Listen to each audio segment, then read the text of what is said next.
ঢাকা বিশ্ববিদ্যালয় কেন্দ্রীয় ছাত্র সংসদ নির্বাচন ঘিরে এবার নতুন এক আলোচনার জন্ম দিয়েছেন তরুণ নেত্রী হেমা চাকমা।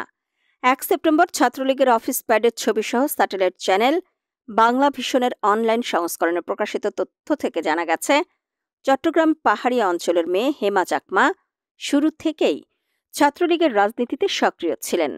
বিভিন্ন সময়ে সংগঠনের হয়ে মাঠে ছিলেন, কিন্তু সাম্প্রতিক সময়ে তিনি মনে করেছেন মূলধারার রাজনীতির বাইরে গিয়ে শিক্ষার্থীদের পক্ষে জোরালো কণ্ঠস্বর তোলার জন্য বামপন্থী ছাত্র সংগঠনগুলো বেশি কার্যকর।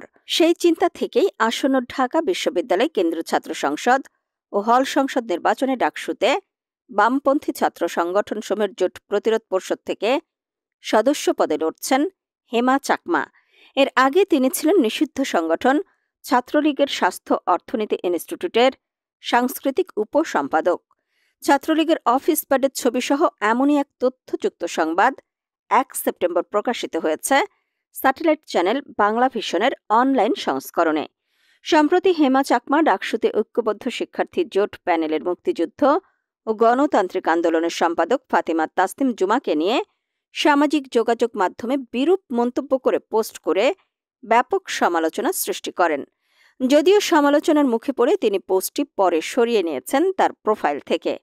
এদিকে তার প্রোফাইল ঘুরে আরেকটি পোস্টে দেখা যায় তিনি এক গণমাধ্যমে সাক্ষাৎকার দেওয়ার সময় বলেছেন, আমাকে ভোট না দিলে আসলে ঢাকা বিশ্ববিদ্যালয় হেরে যাবে, এই কারণে যে আমি সবসময় বিশ্ববিদ্যালয়ের যৌক্তিক আন্দোলনের পক্ষে ছিলাম। কিন্তু তার ফেসবুক প্রোফাইল ঘুরে পাওয়া যায় পুরো ভিন্ন চিত্র।